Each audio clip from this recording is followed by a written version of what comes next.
반갑습니다. 7월 27일 목요일 큐티 스케치 시간입니다. 오늘 본문은 사도행전 15장 12절부터 19절까지의 말씀입니다. 오늘 본문은 이렇게 시작합니다. 온 무리가 가만히 있어 바나바와 바울이 하나님께서 자기들로 말미암아 이방인 중에서 행하신 표적과 기사에 관하여 말하는 것을 듣더니 말을 마침에 야고보가 대답하여 이르되 형제들아 내 말을 들으라. 오늘 본문은 이 중요한 신학적 논쟁의 어떻게 보면 합의, 결정을 야고보가 짓는 것을 보게 됩니다. 야고보가 이런 이야기를 합니다. 하나님이 처음으로 이방인 중에서 자기 이름을 위할 백성을 취하시려고 그들을 돌보신 것을 시므온이 말하였으니 선지자들의 말씀이 이와 일치하도다. 기록된 바 이후에 내가 돌아와서 다윗의 무너진 장막을 다시 지으며 또 그 허물어진 것을 다시 지어 일으키리니. 오늘 이 시므온이 이렇게 이야기를 했습니다. 누가복음 2장 30절에서 32절을 보면 만민 앞에 예비된 그 구원의 이야기, 구원주 예수님이 만민 앞에 예비되어 있다. 그리고 이방의 빛을 비춘다라고 말합니다. 그러니까 만민을 위한 구원이라는 것이요, 만민을 위한 구원. 시므온이 이미 아기 예수를 안고 아기를 축복하고 기도할 때 이방의 빛을 비추시는 주님, 온 만민 가운데 만민의 구원자이심을 그렇게 드러내었고 이미 이야기했다라고 이제 야고보가 이야기할 뿐만 아니라 또한 야고보가 구약의 아모스 선지자의 이야기를 또 빌어옵니다. 아모스 9장 11절 12절의 말씀인데 17절에 그 남은 사람들과 내 이름으로 일컬음을 받는 모든 이방인들로 주를 찾게 하려 함이라, 이렇게 이야기. 아모스 9장에 그런 이야기가 나옵니다. 허물어진 것을 다시 일으키리니. 허물어진 것을 다시 일으키리니. 하나님의 교회가 설 것이요, 구원이 일어날 것이요, 이런 이야기들을 하는 것이죠. 그런데 이방인들도 주를 찾게 하겠다라고 하는 선지자 말씀과도 일치하고 시므온도 이미 이야기했던 바라는 것을 이야기하면서 이방인들의 구원 하나님의 뜻이고 또 그들을 구원하시는 방식은 차별 없으신 하나님입니다. 그래서 이미 성령으로 임했다는 것은 그들이 할례받고 음식 규정을 잘 지킨 뒤에 하나님이 원하시는 모습이 그것이니까 그렇게 교정된 뒤에 성령이 임하신 것이 아니라 성령이 주의 말씀을 들을 때에 성령이 이미 임했고 성령으로 세례를 받았다는 거죠. 그 이야기를 이제 통해서 이미 들었던 바고 또 다시 한번 확인한 바를 가지고 이야기를 하는 것입니다. 더 이상 하나님께로 돌아오는 이방인들을 괴롭히면 안 된다. 괴롭히지 말라 하고, 다만 이제 신학적인 결론을 내려줍니다. 다만 우상의 더러운 것과 20절에 나오죠. 우상의 더러운 것과 음행과 목매어 죽인 것과 피를 멀리하라고 편지하는 것이오니. 이것을 결정해서 글로 써서 안디옥 교회, 이방인 교회에 이것을 이 결정된 사항을 알리는 것이 필요하다. 신학적 결론으로 이방을 위한 구원의 은혜가 이미 임했고 그들도 차별 없이 구원을 받을 수 있다. 하나님의 백성이 될 수 있다.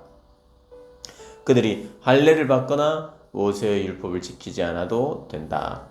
그러나 모세의 율법을 지키지 않아도 된다는 것이 율법의 조항을 말하는 것이에요. 율법이 필요 없다. 그래서 내 마음대로 살아야 된다는 뜻이 아니라 성령의 법으로 말미암아 그 율법이 이미 이루어졌고 완성되어서 하나님의 백성다운 그 율법의 삶을 살게 되어 있습니다. 그러나 다만 할례라고 하는 규정, 그것을 그들이 받을 필요가 없고 또 특별히 음식 규정 중에 그 외에 그 여러 가지 것들 중에 음식 규정 몇 개를 제외하고는 필요 없다, 이렇게 이야기하면서 어떻게 보면 절충 같아 보이는 의견을 냅니다. 타협이 아니라 그 시대의 문화와 그들의 전통을 존중하면서도 그것이 이제 나중에는 다음 세대에는 누구도 할례를 받을 필요 없이 유대인들도 할례를 받을 필요 없이 받아도 되고 받지 않아도 되고 초창기에는 유대인들은 거의 어려서 태어날 때부터 8일 만에 할례를 받는 것이죠. 그것이 그들의 문화였고 습관이었고 전통이었기에 그들은 그렇게 받는 경우가 많았을 것입니다. 그들대로 받고 이방인들은 받지 않았던 이방인들은 할례 받을 필요 없다고 이야기를 합니다. 받아도 되고 받지 않아도 된다는 이 이야기예요. 절대 할례 받으면 큰일 난다가 아니라 인정하는 거죠. 그들의 전통을. 그러면서 다만 우상의 더러운 것과 음행과 목매어 죽인 것과 피를 멀리하는 것은 지켜달라. 이방인들도. 왜 그러냐 하면 이것은 한편으로는 도덕적으로 윤리적으로도 문제가 되는 음행, 우상의 더러운 것, 음행, 목매어 죽인 이 혐오스러울 만한 이 살해 이런 것과 관련된 것이라면 특별히 유대인들이 혐오하는 이것에 대해서 이방인들이 배려해 줘야 된다. 유대인들이 할례에 대해서나 율법을 지키지 않는 부분에 대해서 음식 규례나 규정이나 그렇게 어떤 공간이나 어떤 만지는 것이나 부정에 대한 그런 여러 가지 규례들을 그것을 요구하지 않고 인정해주고 용납해주듯이 유대인들이 이방인들을 그렇게 용납해줘야 된다. 받아들여줘야 된다. 그렇듯이 이방인들도 너희들도 유대인들이 그렇게 혐오하는 것 형제사랑이요 연합이라는 측면에서 그런 것 먹지 않도록 권면하는 그런 내용으로 오늘 맞춰지고 있습니다. 그러면서 28절, 29절에 이렇게 이야기합니다. 다시 한번 성령과 우리는 이 요긴한 것들 외에는 아무 짐도 너희에게 지우지 아니하는 것이 옳은 줄 알았노니 이방인들에게 이방 교회에 너희들에게 지우는 것이 옳지 않은 것을 알았다. 성령도 우리도 그러니까 토론하는 과정 가운데 또 기도하는 가운데 성령도 그러니까 하나님이 개입하셨고 성령의 어떤 사람 간의 연합과 배려를 하면서 성령과 우리가 이 요긴한 것들 외에 무엇이냐면 우상의 제물, 피와 목매어 죽인 것, 음행 이것은 멀리하는 것, 이방인들도 멀리하라고 하는 이런 연합과 배려를 위한 이 조항 외에는 이방인들에게 어떤 짐도 지우지 않는 것. 그래서 28절을 잘 유의해야 됩니다. 사람들의 생각으로 끝난 게 아니에요.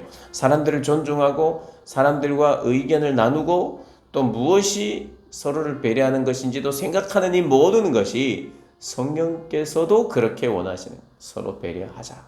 배려해라. 서로가 좀 배려해라. 하나가 되어라. 라고 하는 의견을 성령께서도 내시는 거죠.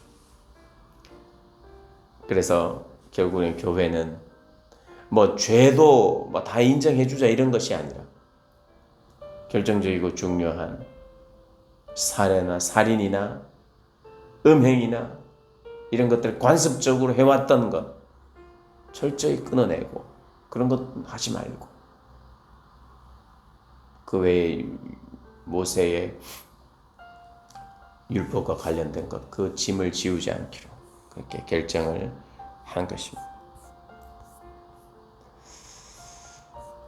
그래서 이방인을 그리스도인으로 인정하는 그런 내용들이 고넬료 사건 사도행전 10장에도 나오고 수리아 안디옥에서의 그 안디옥 교회 11장에도 나오고 13장 그러니까 13장에서도 우리가 살펴봤듯이 전도 여행, 선교 여행을 통해서 이방인들이 다 구원을 받았잖아요. 구원받은 이방인들에 대한 이 신앙적인 문제를 일단락하는 그런 것이 오늘 본문의 이야기입니다. 하나님께서 문제를 드러내시고 서로 잘 의논하고 기도하고 성령께서 원하시는 것이 무엇인지 성령이 원하시는 방향을 우리가 찾을 때 그 어떤 것이든 연합과 화해와 하나됨으로 그렇게 일들을 결정하고 세워나가고 그렇게 될 수 있다는 것을 본문 통해서 알게 되죠. 교회를 우리 만나는 모든 상황 속에서 그런 성령의 은혜를 구하고 지혜를 구하여 또 성령께서 원하시는 것대로 순종해 나가는 저와 여러분 되시기를 주님의 이름으로 축복합니다.